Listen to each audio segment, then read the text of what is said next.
get ready at home for the eclipse and, you know, things going on around the greater Rochester region to help celebrate the eclipse. But first, we're going to do a quick reminder of what the eclipse is.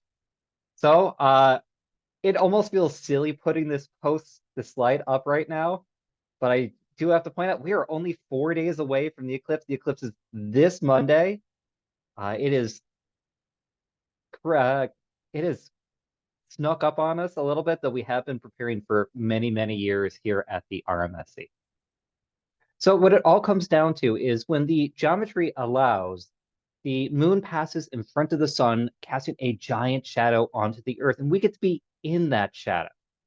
We are in the path of totality, which is that path that shadow follows along the earth. This is what the view should be on April 8th. You can see right here, it almost looks like a velvet hole in the middle of the sky. That little bit of light, that is the sun's outer atmosphere. You can often see stars during a total solar eclipse, at least the brightest stars. And, what will you actually see that day? Well, number one, you're going to see a total solar eclipse. You're going to see that moon blocking out the sun. It's going to get dark out, but not quite midnight. It feels more like dusk.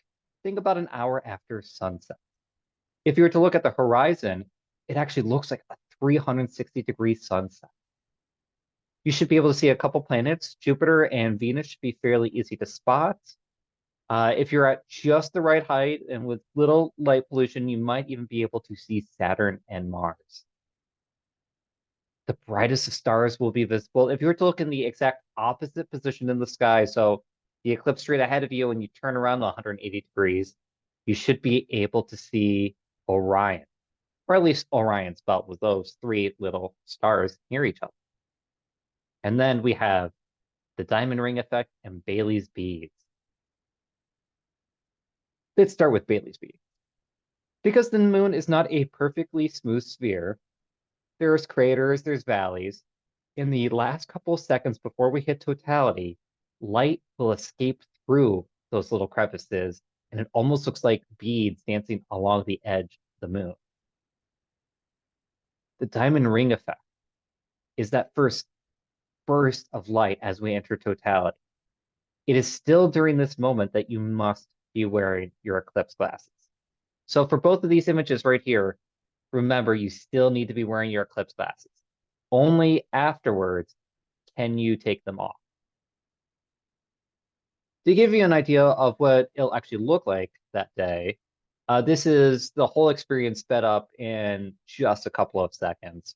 It doesn't go across horizontally as we see in a number of graphics, but more on this kind of curve leading to these crescent shapes of the moon covering up the sun.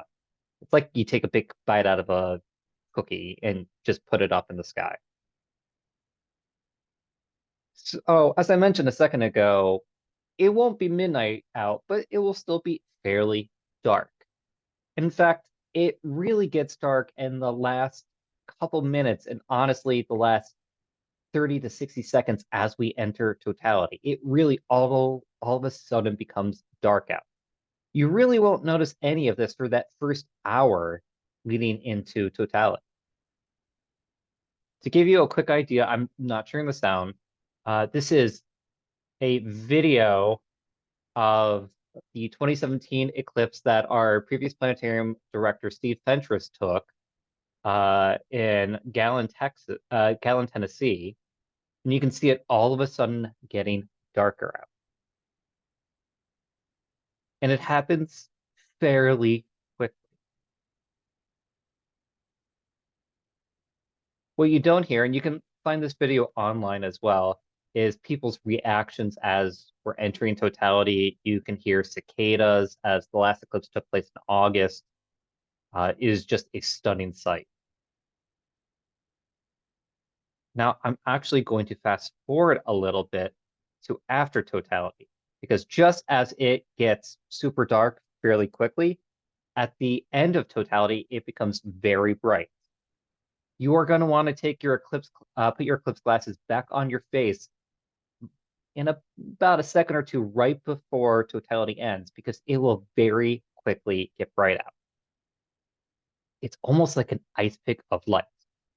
The video that's playing right now, this is playing in real time. It really does go from night to day in a matter of seconds.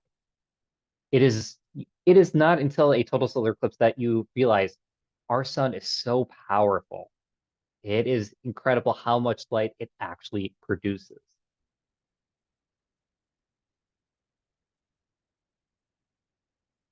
Back down here on Earth, you are going to notice some things physically. The temperature should change by about 10 degrees on average. Animals and plants will act as if it was nighttime. Birds, normally chirping in the middle of the day, will quiet down, maybe even go back to their nest. Cows back to their barn. If you're worried about your cats and dogs, don't worry. They're not really going to be impacted by the eclipse. Your dog will most likely be happy to be with you. Your cat's going to lose out on a sunspot. In the 20 minutes before and after totality, you should look down at your shadow. Your shadows become incredibly sharp in that small amount of time leading to. You'll also notice shadow bands on the ground, these almost mysterious shadows that are really just caused by refraction from Earth's atmosphere and turbulence going on. But the main thing that you'll notice is how eerily still it becomes. Yes, at the beginning of totality, you're most likely going to hear a massive cheer from all the friends and families and strangers surrounding you, all celebrating the eclipse together at once. But after that, there's almost like a hush that kind of goes over everyone. Some people have started laughing, others crying. Some have even said that it's like the Earth, the moon, and the sun are the only things left, and everything else just melts away. It is a experience that will physically and emotionally hit you. You really will become overcome with the sense of awe and wonder. To give you an idea where you're going to be looking, you're going to be looking about south-southwest and about halfway up the horizon, so halfway up the sky. If you're looking for Jupiter during totality, you have to look a little bit higher up and Venus a little bit lower down. Saturn and Mars, you really do need to have a much higher view of the horizon. So this question's on everyone's mind right now. What happens if it's cloudy out? Well, there's a couple things. No matter what, the eclipse is still taking place on Monday. We have no control over the sun, the moon, the earth, or the weather. It's still going to happen, and it will still get dark. In fact, it will get noticeably darker if it is cloudy out. That's when it will feel even more, a little bit closer to midnight. And I did pull this weather data from earlier today. I wouldn't be surprised if this has already been updated because cloud predictions can be a bit tricky up until, a day beforehand, as most of us know quite well here in Rochester. This is one of the models. There's different models that meteorologists use to see about cloud coverage. They play with a lot of variables. So this was one model that I saw earlier, and this is the NOAA model as of noon today. And as you can see, Rochester is in that 30%. So, between these, it could be between 30 and 40. We'll see. Things can rapidly change. What's interesting to note is if you look at the whole path, there's only a small area down here and one in the Adirondacks a little bit further north that looks clear right now.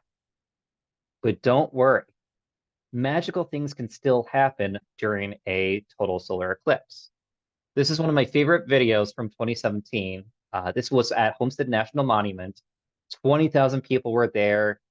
Bill Nye, the science guy, was there, which probably would have caused 20,000 people.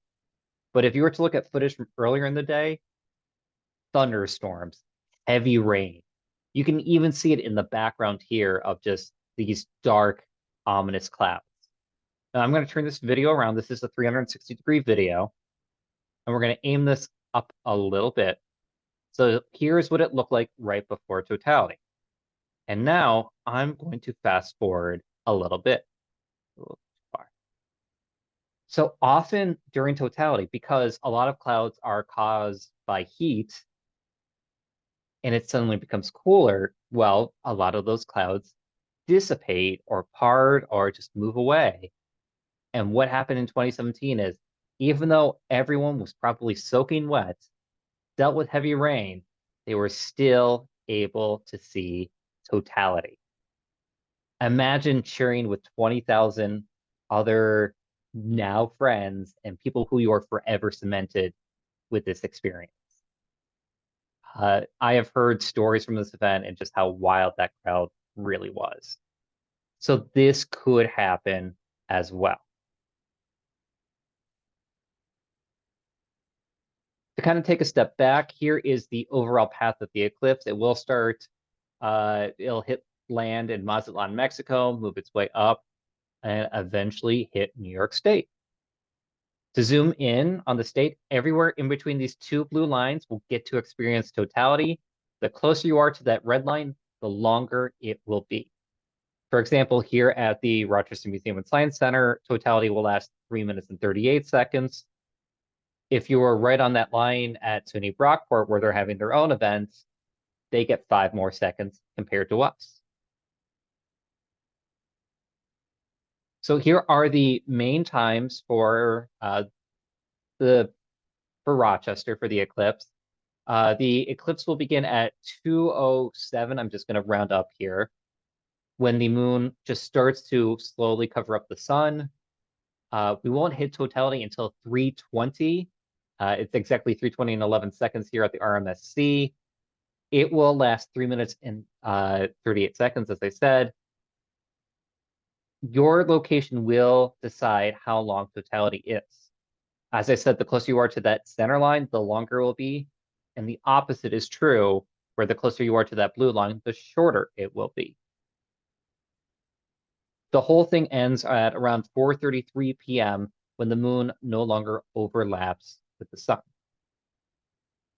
That edge is very important, and I have to admit, this is technically an older map. Calculations were just redone that have modified this ever so slightly, where the path is a little bit more north, not by too much, but those in Penyan or just that slight edge of that red line right now should definitely think about going a little bit north just in case, as it's a little fuzzy on that edge. And the reason why we want to make sure that they go north is, well, this is what 99.39% of totality looks like. Of not totality. Totality is only 100. This is what 99.39% coverage of the sun looks like. Even if you see that small sliver of light, you must wear your eclipse glasses. Speaking of eclipse glasses, I hope everyone has them already. If not, there's still plenty of time to get them. I have a pair right here, one of the RMSC pairs. Now, the reason why you want to wear these is because they block out about 99.9% of all light.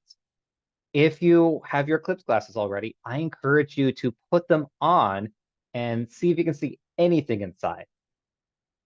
If you see anything, well, you might want to double check your pair of glasses, because the only thing you should ever see is maybe the very brightest of light bulbs with filaments.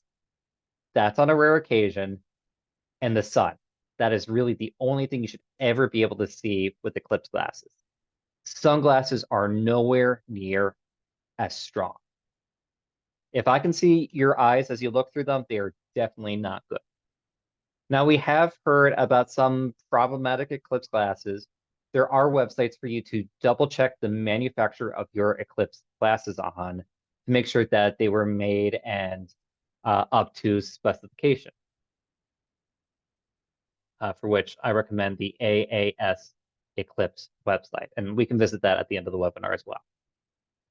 Eclipse glasses, My other couple things to note about them is you only need to wear them when looking directly at the sun. Any other time, you don't need to be wearing them. I do not recommend wearing them while walking around and definitely not while driving. You can also take off your eclipse glasses during totality. So for that 3.5 minute period, that is the only time you can ever look directly at the sun, though admittedly directly at the moon, uh, without the proper safety equipment. And we do encourage everyone to do that, but remember, not a second more. If you are looking for other methods, I recommend creating a pinhole projector. This is often done with a cardboard box, usually a cereal box, where you cut a small little hole in it, or rip off the top, you put a bit of foil and you poke a small hole and you look through it at the projection inside the box. This can be done with other materials, often lying around your kitchen. For example, a colander. These are one of my favorite pinhole projection devices. The trick is you do not want to hold it up and look at the sun through it. You want to hold it down and look at the projection underneath, like in this photo right here. We do recommend having a couple sheets of white paper to make it a little bit easier to see. This can also be done by interlocking your hands and looking at the projection underneath. You can even use slotted spoons. I've seen people use hole punches and index cards. One of my other favorites is using Ritz crackers and saltines. As long as they have small little holes in them, you can recreate this projection. If you are still looking for eclipse glasses, I know a lot of libraries still have them. Not every library. I have heard of a couple running out. At the RMSC, we have more than enough. We ended up ordering an additional 50,000 to our original 500,000 order. Check in with the events that you're planning on going to, because a lot of them are giving away eclipse glasses ahead of time as well. And you can find them at rec centers throughout the city. To kind of sum all the safety information up, we just started to unveil these banners around the RMSC to basically say sunglasses not safe, eclipse glasses safe. You cannot directly aim your cameras, binoculars, or telescopes directly at the sun unless you have a solar filter in front of them. You want to take a photo with your phone, you can take a part of your eclipse glasses and actually put it right over the lens. And that is something we have done here at the RMSC to take photos of sunspots. It's not something I would live stream or take video of over a long period of time, at least using your phone. That's mostly because your phone probably doesn't do as well as an actual camera or video camera. And here are some of those methods that I mentioned between using your hands, slotted spoon, or a colander. And once again, if you see someone wearing sunglasses and looking up towards the sun during the eclipse, please go over to them and kindly say that it's not safe.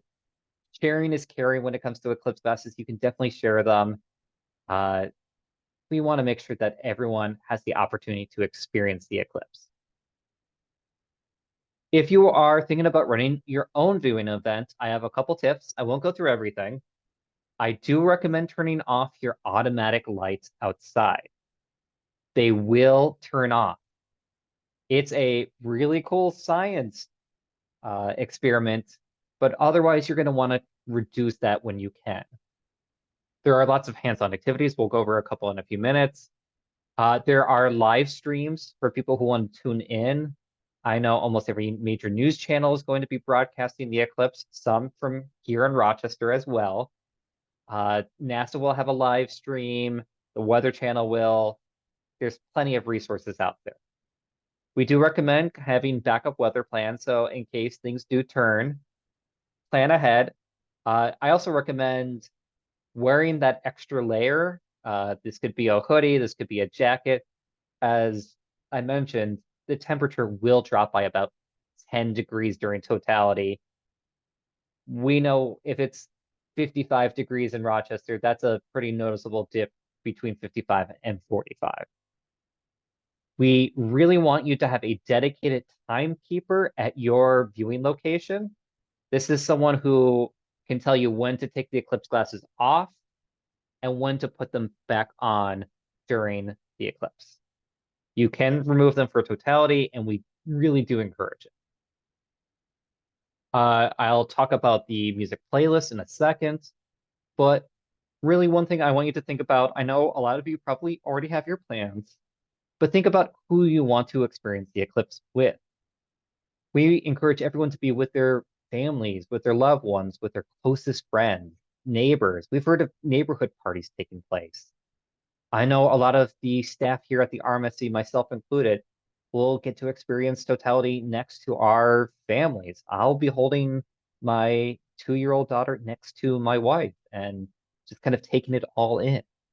You will always remember where you are and who you were with. This is just one of those memories that will forever be cemented. Speaking of things to enhance your parties, there's still plenty of time to do this as well. Visit Rochester has released their own playlist on Spotify, and I know you can find very similar ones out there as well, both on Spotify and on YouTube. There's tons of music out there. Yes, Total Eclipse of the Heart is probably being played the most now out of any other time. You would hear it on the radio or online. I hear it probably a couple times a day, for better or for worse. I do look forward to not hearing that song as often anymore. But there's plenty of songs out there. Just think about any song that relates to the sun, the moon, or even the earth as well. There are tons of eclipse-based snacks, from sun chips to moon pies, Sunny D, Capri Sun, Starburst, Milky Way bars. There's Eclipse gum, and I have to point out, Rochester has gone above and beyond with local eclipse themed goods, from chocolate to cookies and cupcakes, which we have been enjoying heavily here at the RMSC. I will admit that we've been buying them for each other.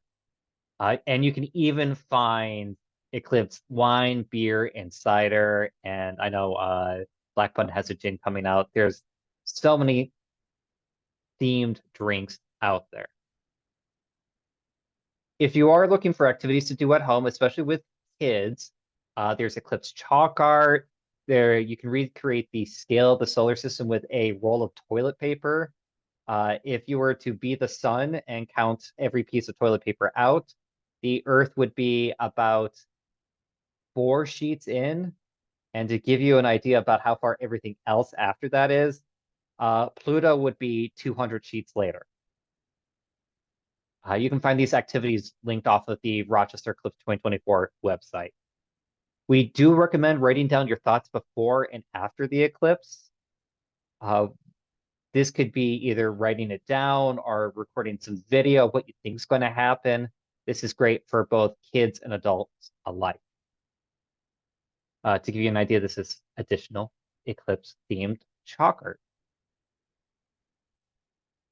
We are having a massive festival here at the RMSC Rock the Eclipse, kicking off on Saturday and going all the way through Sunday and Monday, leading to a big countdown on our main stage outside. But we're also not the only ones around. There are tons of events going on in the greater Rochester region, everywhere from the Red Wings becoming the Moon Rocks. There's parties at Parcel 5, at the public market. There's celebrations before the day of the eclipse for the library system, Genesee Village Museum, Parrington. Honestly, this map, I had to actually remove dots. There's over 150 events taking place across the greater Rochester region on April 8th. This is from euchre tournaments to 5Ks, eclipse-themed concerts, dance parties, being out in nature, visiting any of our wonderful parks across Monroe County and all the town parks and the state parks. Honestly, there is something for everyone. Speaking of that, we are expecting a bit of traffic, not necessarily before the eclipse, but afterwards. This was heavily seen in 2017, about 15 minutes after totality. A lot of people said, wow, what an incredible experience. I am so glad I got to do this. Let's head home. And here's the tricky bit about where we are. Both Buffalo and Syracuse are also in the path of the eclipse. And you can't really go north because there's a lake. So everyone's going to be taking a lot of the back roads. This is why we've heavily encouraged people to, attend their local events, see what's walking distance, see what's in your neighborhood. But because of this, we do want everyone to be prepared. I know there's been a lot of messaging around this right now, so remember to gas up, maybe even get some groceries ahead of time if there's any things that you might need later in the day, and give yourself plenty of time to head home that afternoon if you have to go somewhere, if you went to a viewing party or not. Related to this, within the city of Rochester, we will have a shuttle all weekend long. It's completely free to hop on the shuttle, and it will be stopping off at the South Ave Garage, the East End Garage, the Memorial Art Gallery, the George Eastman Museum, the Rochester Museum and Science Center, and the Strong National Museum of Play. On the day of the eclipse, we are expanding it to include the public market as well. For those who want to attend the Parcel 5 event, it is just off the shuttle route, and it's about a 5-minute walk from the parking garage.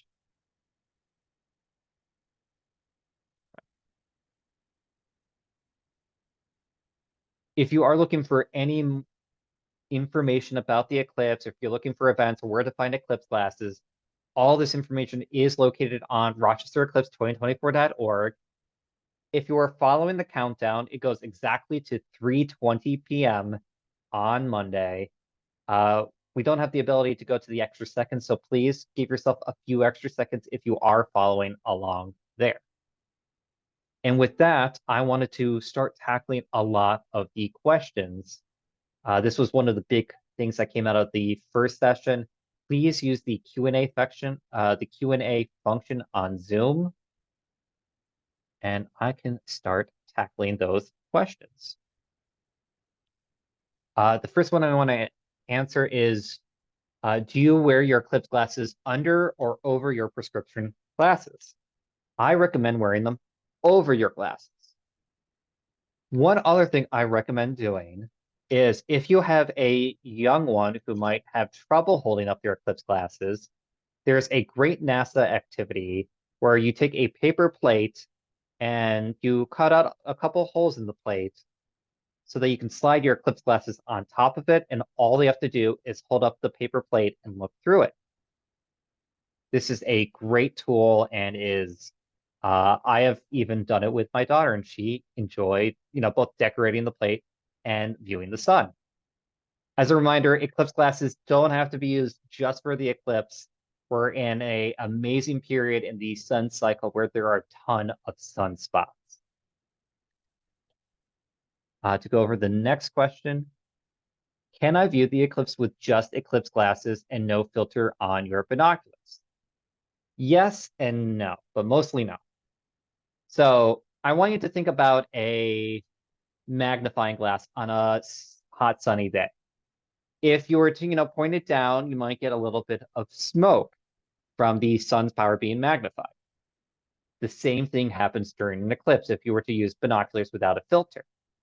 If you put a filter on top of it, then you are reducing the amount of power that goes through that magnification.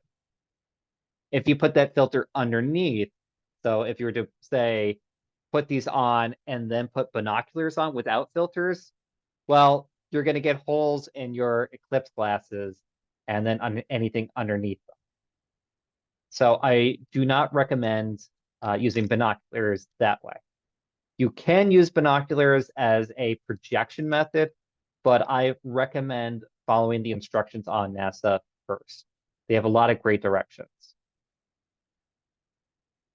Solar glasses say not to use with optical devices.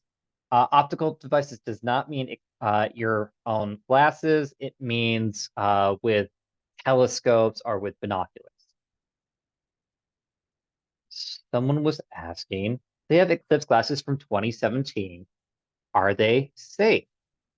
Yes, as long as they are not scratched or damaged. I also recommend making sure you know where they are ahead of time.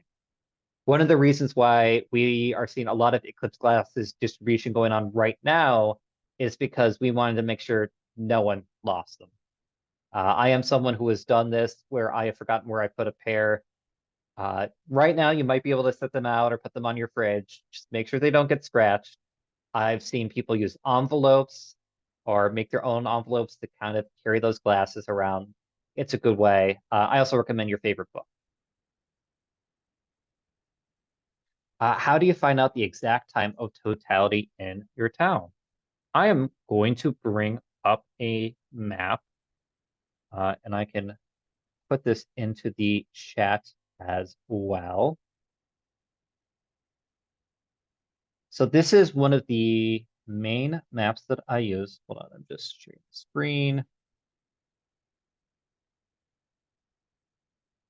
So this is created by a scientist who's been studying eclipses for decades, and it's a really good interactive map. So for example, if you were to go and zoom in on Henrietta, I'll just go right 15A, you can see that totality will last 3 minutes and 32 seconds and 6 milliseconds. You can also see the time of when totality will start and when it will end. This is a great tool to play with. And you can see how it changes as you get closer to the edge and how it changes as you get closer to the center line. We have a link to this off of the Eclipse website as well on the front page. Someone was asking if you need to wear Eclipse glasses from 2 p.m. to 4 p.m. You only need to wear them when you look directly at the sun. If you are having a picnic outside, it is a perfectly fine thing to just enjoy it. You don't have to be looking up the entire time. In fact, I don't recommend looking up at the sun the entire time because that will probably hurt your neck. Just like any other time that you're looking up for a long period of time. We have a photography question. If taking a time-lapse photo, how much will the sun move during the entire eclipse timeline between 2 to 4 p.m.? I would have to look across the sky now, but here's the great thing. You can find out now using a couple of apps on your phone. I use Sun Locator Pro on my Android, but there's very similar ones on Android apps, on iPhone apps as well. But on Sunday, one thing I recommend doing is going outside at those time frames and getting an idea of when of where the sun is going to be. You can get a really good idea that 24 hours beforehand, it really won't change that much from one day to the next. I know at the RMSC we will be doing a one day out announcement as we officially hit that 24-hour mark. We have a telescope question, or a spotting scope. Can we blindly aim a spotting scope at the sun and have it displayed on a white piece of paper so you can see an enlarged sun with sunspots in the eclipse? Yes, but I do ask that you be careful and that you have the piece of paper slightly further out, so not to magnify the sun too much and maybe heat it up past a point of ignition. But this is something you can do. This is something we will be doing here at the RMSC with a couple of telescopes and a bit of practice. We had a mention that Parcel 5 will have NASA's live stream. NASA's live stream is what we are seeing all across the region. We will have it most likely playing inside in a couple of our theaters, but not outside the afternoon of the eclipse, because we'll be doing our own show, which I'd like to point out with an astronaut. because that is so much fun. Someone has a pair of NASA glasses and cannot see anything through them when they look at a light bulb. They do not have the ISO specification number, which is this number right here on them. Can you trust them? That is a tricky question. So the fact that you can't see anything through them is a good sign. I would double check that the manufacturer is listed, and I am going to pull up the website and share it with everyone. You can find the full list here. I just put this in the chat and I will share it as well.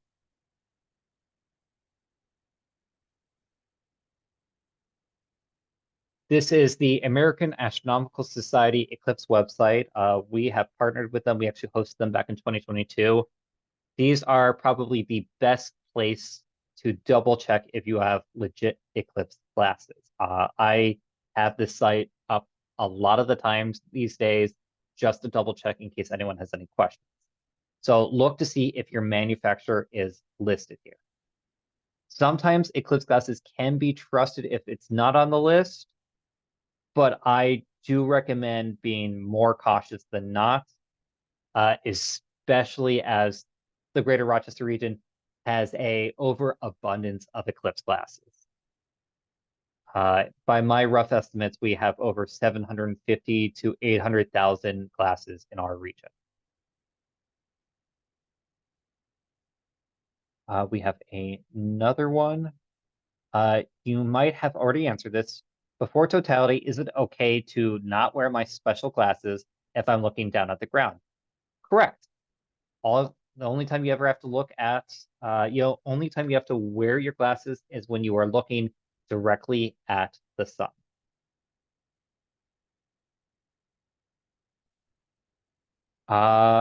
Someone is wondering, a camera question. What type of filter do you use on a 35mm camera, and how many stops is needed? Unfortunately, I can't tell you about the stops. I can tell you there are a number of websites that tell you the specific settings you will probably want. You will want a solar filter on your camera if you can. It's often created by the same people who make Eclipse glasses or the same people who make telescopes. You can find filters with them. Often a number of camera stores have filters as well. Can I repeat when to put the glasses on and when to take them off? So anytime you look directly at the sun, you're going to want to put your glasses on, and you will want to take them off at 3:20 in a couple seconds. Please look up online. And during totality, you can actually look directly up without the glasses.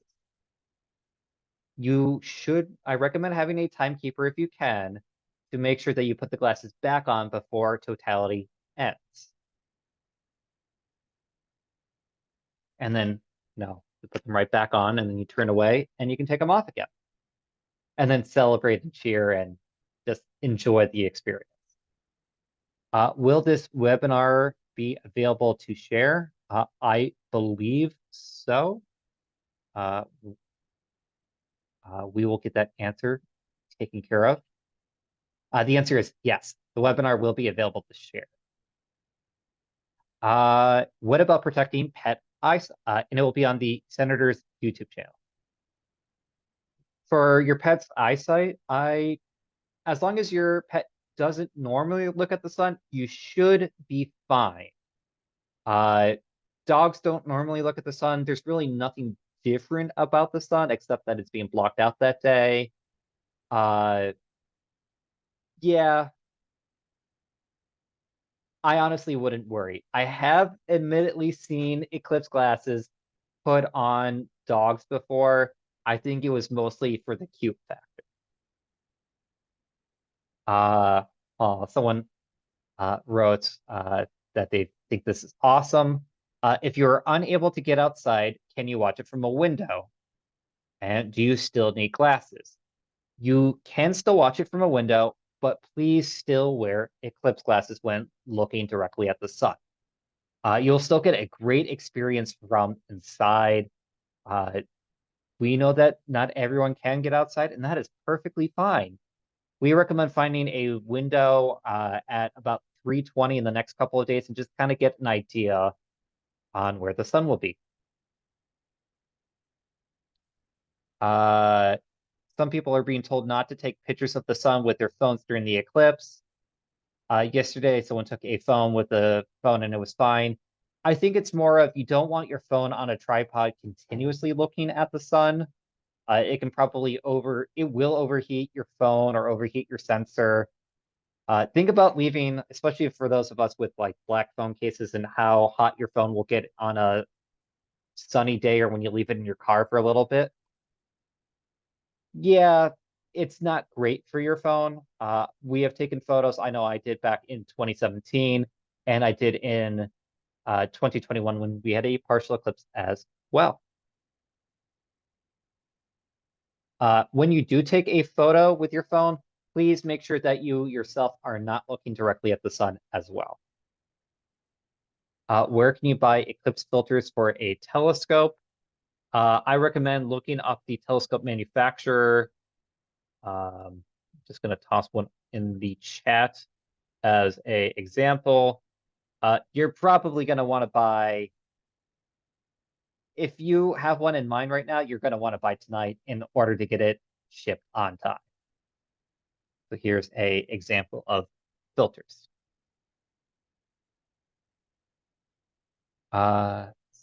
Just to be clear, for the whole time, when you look at the sun, you need to wear the glasses. The only time you can take them off is during totality. That is absolutely correct. You got it perfectly. Any recommendations on what clothes to wear to provide maximum protection from the sun? Uh, like any other sunny day, I recommend wearing a long sleeve or having sunscreen. We do keep sunscreen here at the in our offices because we have been doing so much solar observing. Just do what you would normally do on a sunny day. What other recommendations do you suggest for a memorable and enjoyable total solar eclipse experience? Well, I always say be with family and friends if you can. Lots of festivals. There's plenty of those eclipse themed foods. I know there's a bunch of us who are thinking after totality, we all enjoy one of the eclipse beers that have been released over the last couple months. There's honestly, as long as you are tuned in, I always find that enjoyable. Having hands-on activities, figuring out all the fun things you can do with pinhole viewers. I remember back in 2017, I was working at RIT, and a friend of mine actually spelled out the word RIT using a hole punch and a large index card. And then someone has asked, has someone reached out to our homeless population to make sure they are aware of the total solar eclipse? Yes, we have this massive ambassador program, some that are shelters and some that are food shelters. A number of them are already out in the community, making sure that people are aware and have eclipse glasses and can still enjoy the experience. We've really worked at trying to make the eclipse as accessible and equitable as possible. And I know so many students in the greater Rochester region have received classes through their schools.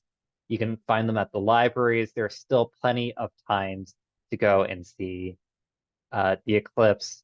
And really, when we say literally everyone under the sun will be impacted, it really means everyone under the sun. It's just one of those great moments about the eclipse that everyone can participate.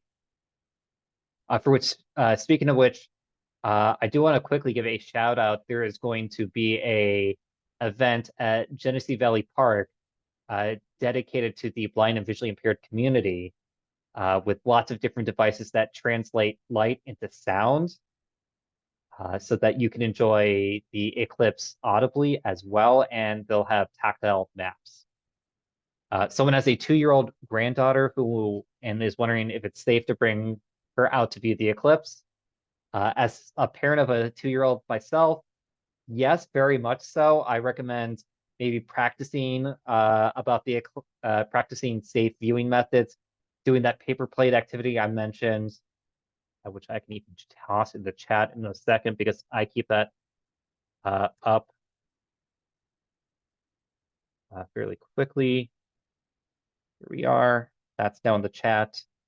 I recommend practicing a day ahead of time. There's a lot of great resources by WXXI Kids that makes it easy to talk to. As a fan of Sesame Street, I know eclipses have been covered by Sesame Street previously.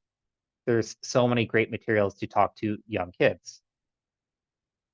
With that, thank you all for your fantastic questions, for joining tonight.